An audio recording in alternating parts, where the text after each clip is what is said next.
Postale, le magazine du voyage.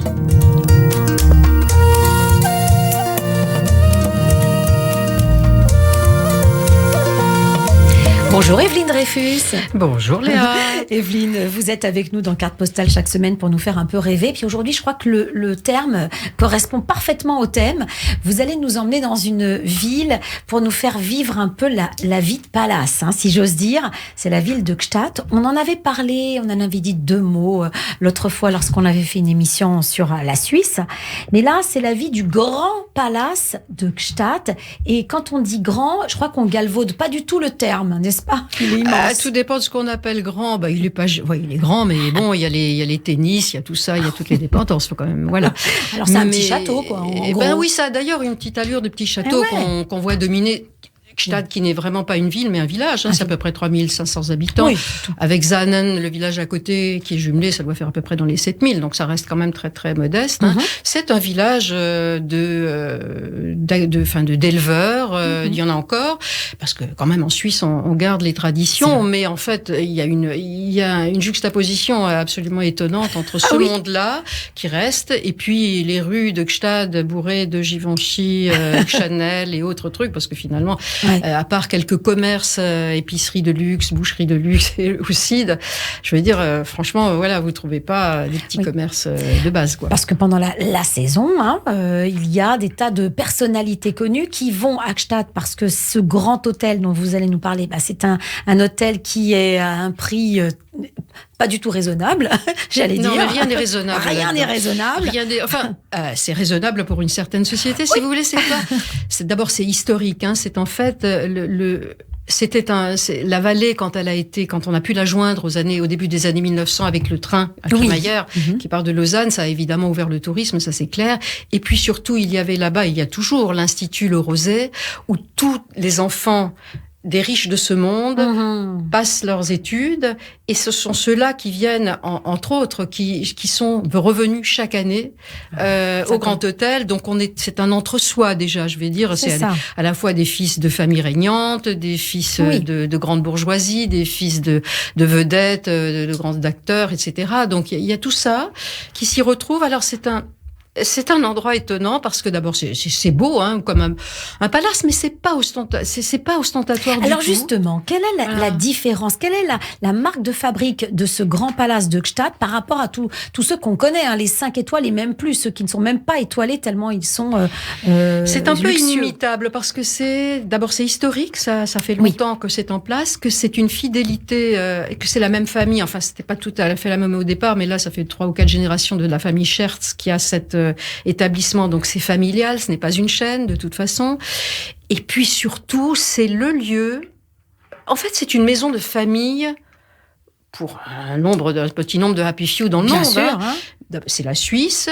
On est assuré de la discrétion suisse parce que jamais un Suisse ne va venir vers vous parce que vous êtes une vedette, etc. Je vous ai vu à la télé, autographe. Non, la règle d'or tacite, la règle d'or, c'est on voit les gens, on ne les remarque pas, on les laisse vivre. Donc ça, c'est quand même quelque chose de très important pour certains. Et c'est pour ça qu'ils sont là, d'ailleurs.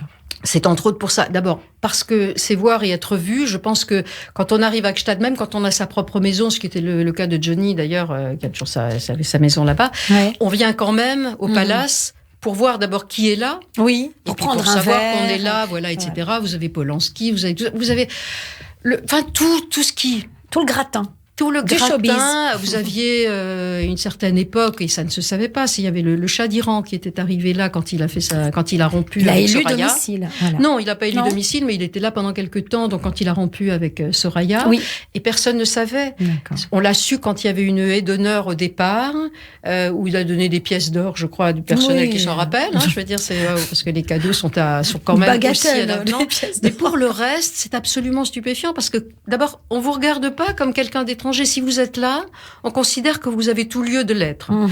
La règle d'or, c'est de mettre les gens à l'aise, quel que soit leur caractère. Et Dieu sait que des caractères, alors là, ils en collectionnent. C'est des quelque chose caprices aussi.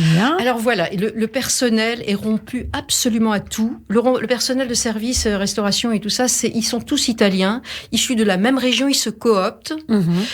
Et c'est parce qu'ils ont une espèce à la fois de proximité mais de réserve.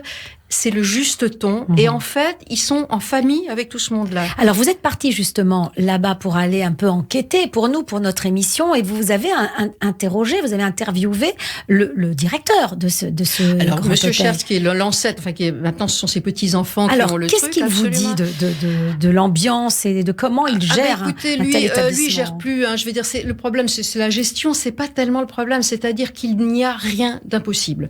Vous avez, par exemple, un monsieur qui vient depuis des années, qui est petit de taille, mais qui a envie de voir la chaîne des Alpes depuis sa suite. Oui. Donc, on surélève le plancher de 50 cm. Ah oui, carrément. Mais de toute la suite. Quand il arrive, avant qu'il arrive. Vous avez une dame dont les chats, je pense, je sais pas, c'était le cas, je pense qu'elle est peut-être plus de ce monde, je ne sais pas, mais dont les chats ne mangeaient que du caviar. Donc, il fallait avoir du caviar. Ah oui, d'accord. Voilà. Il y a, si la princesse machin oublie ses gants, je ne sais pas, on envoie un hélicoptère et peut récupérer ses gants, voyez-vous. D'accord. C'est sans limite. Et là, il y avait un monsieur, quand j'y étais, qui voulait, je ne sais plus quel aliment. Ils en avaient pas. Donc, ils demandent aux autres restaurants de la place s'ils en ont. Ben non. Donc on s'excuse auprès du monsieur, mais le lendemain on va le faire chercher. On va le faire chercher à Milan s'il le faut. Oui, tout à fait. Alors tout ça, bien sûr, en contrepartie de plusieurs milliers d'euros. Ah oui, ça on compte pas là. Quand on aime, on compte pas là. Et ce qui est détonnant, c'est que moi, j'ai eu la chance donc de passer un petit séjour là-bas. Oui. Je me suis préparée le matin en me disant il faut que je m'habille, mes petits escarpins, machin, parce que quand même, palace, etc. Je faisais figure de complètement, mais alors j'étais complètement à côté de la plaque parce qu'ils sont tous en jogging et en pantoufles. D'accord. Oui, parce qu'on est en famille. Il faut dire qu'il y a dans les caves. Dans le stock de cet hôtel, il y a 3,5 tonnes de bagages qui restent là à l'année parce que les gens savent qu'ils vont revenir. D'accord. Il y en a qui n'ont jamais été recherchés. C'est presque une pension de famille pour ultra riches, exactement. pour tout le Gotha, etc. Absolument. Alors maintenant qu'on a cet hôtel dans ce petit village, c'est vrai qu'il est surélevé. Est-ce qu'il est un peu excentré? Est-ce qu'il est un peu à part cet hôtel? Par rapport au village. Non, pas du tout. Il est visible de partout parce qu'il est juste en hauteur. Il est un petit peu surélevé. Il est un petit peu en hauteur. Là, comment ça s'imbrique? Comment la vie de village avec ces petits éleveurs dont vous parliez de Gstaad s'imbrique avec... Les petits éleveurs sont relatifs. Je veux dire, quand même, on est en Suisse. Faut pas exagérer. Ah oui, ils n'ont pas un bleu de travail avec leur chèvre qui peut traverser. Mais non, ça se passe très bien. Il y a un lac pas loin. On va se balader. Mais bon, le village en tant que tel, vous pensez bien que les gens en profitent. Les commerçants, c'est des gens du bien coin. Sûr. J'ai rencontré une femme, elle était guide. Alors elle me dit qu'il y avait une famille saoudienne qui était venue l'année d'avant. Ils avaient pas de vêtements de sport, donc il fallait tout acheter. Puis alors c'est pas Décathlon, un truc, c'est du top niveau. Les enfants, les parents, et bien quand ils sont partis, ils ont dit on sait pas quoi faire de tout ça, on vous le donne. Donc la famille a été habillée de pied en cap parce que ils avaient acheté. Oui. Voilà. Oui, donc les gens se font bien quand même finalement. Ils s'y font bien à cette. Mais de toute façon, la Suisse en règle générale se fait à tout ça. Ça leur paraît, ils côtoient ce monde-là tout le temps. Ils sont pas partis, mais en tout cas, ils vivent de ça. Quoi. Est-ce que dans ce genre de ville, à Gstaad, il y a des saisons ou bien c'est la saison de 1er janvier au 31 décembre finalement? C'est quand même beaucoup l'hiver, les gens qui viennent mais comme il y a des habitants, parce que ceux qui ont acheté des chalets à Gstaad hors de prix, c'est quelque chose comme 40 000 euros le mètre carré. Quoi. C'est quand même déjà pouvoir. Oui. Donc ils y viennent aussi en cours de route.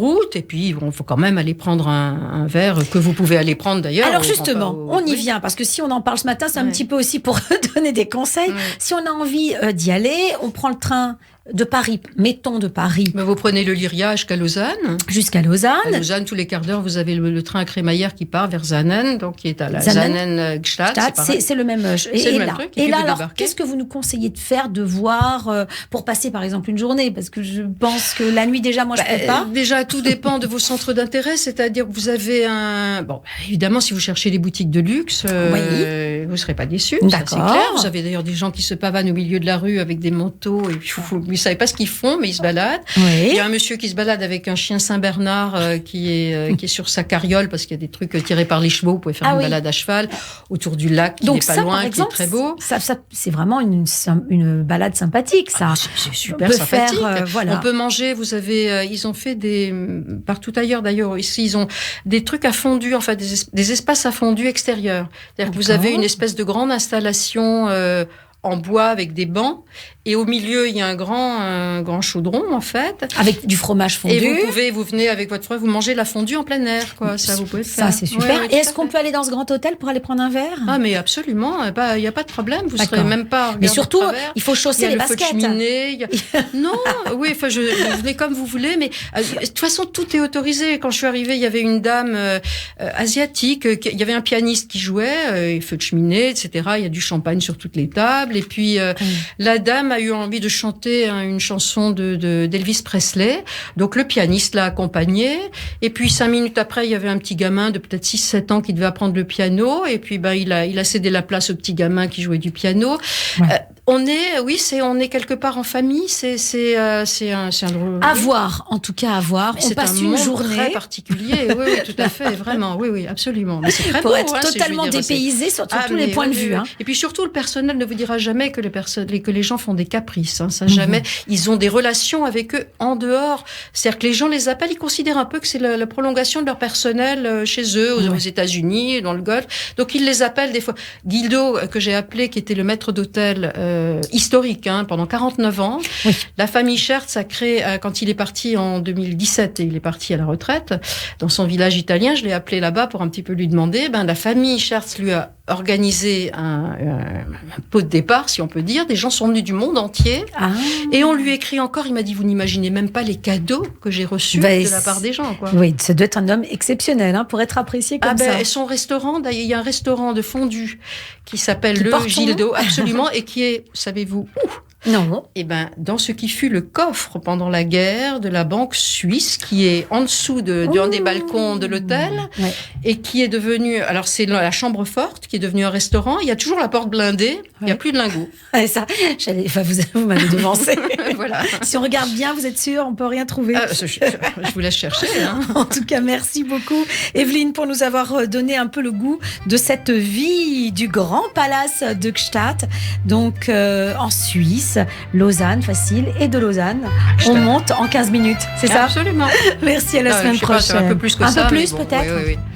Absolument. C'est la semaine prochaine, merci beaucoup.